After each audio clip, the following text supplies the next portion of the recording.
Hello and welcome back. I hope you're doing well. I recently did a digital illustration based on some sketchbook work I've been doing lately.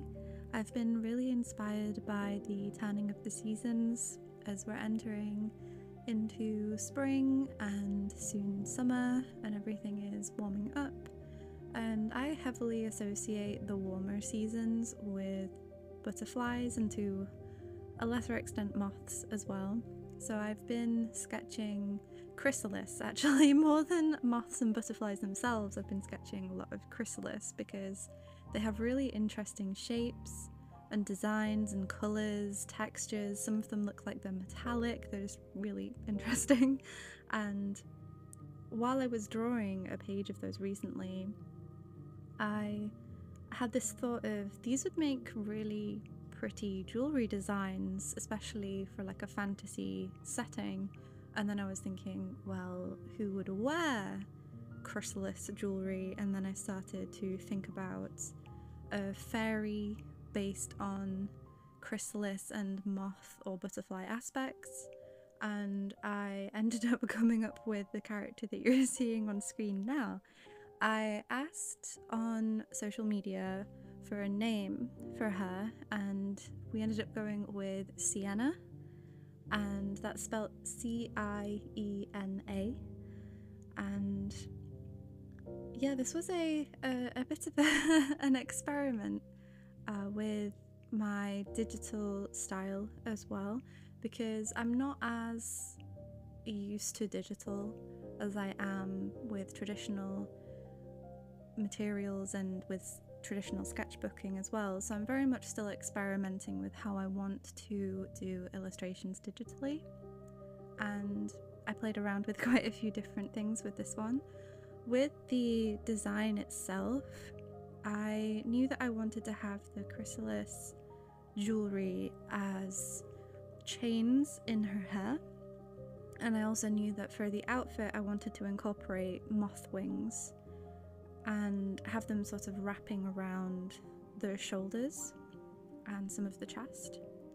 And another thing that I wanted to do with this illustration as well was I really wanted to challenge myself with the hands, because I have, alongside improving at drawing heads recently, if you've seen some of my previous YouTube videos from the last few weeks, I've also been studying hands from different angles and different positions as well as part of my ongoing self-teaching of art, and I wanted to challenge myself with the hand positioning in this illustration and have one overlapping the other, but not fully, so that the fingers were kind of the bit that's overlapping the hand underneath. And it was a challenging pose, and it did make my brain have to think about how I was doing the line art itself, because if I put the lines in a slightly different position, then there would be like tangents that would just make the whole hand look off. So I had to move some of the lines around in different ways to figure out how to portray the forms correctly. And I did also end up making the hands too big and the head too small, so I ended up adjusting that around, which you'll see a little bit later on in the time lapse as well.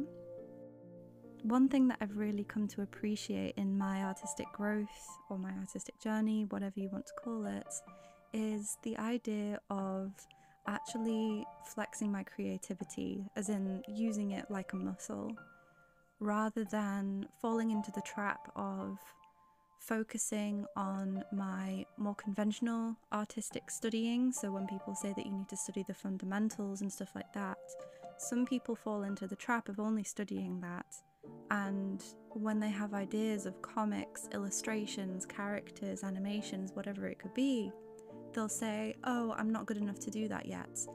I need to just focus on studying instead for now.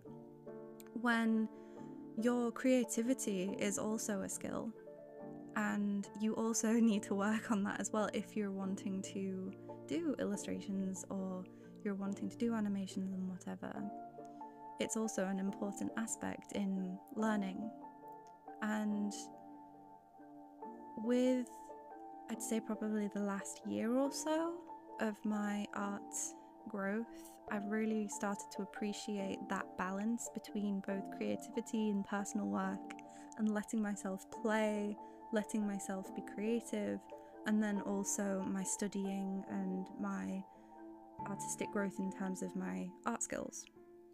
And you can kind of see that coming into play a little bit here with this illustration, in that I had an idea, I had no idea how it was going to turn out, but I did it anyway.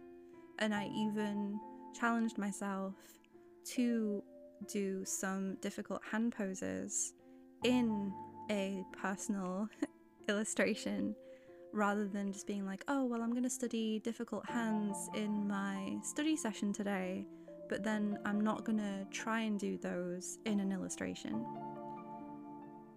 Rather than putting things off, I've started in the last year or so, I'd say, actually putting things into motion a bit more. And as a result, I've noticed that I'm a lot more creative. I do not burn out anywhere near as much as I used to, and I've also seen that I create a lot more, and overall I'm really enjoying my artistic journey. There's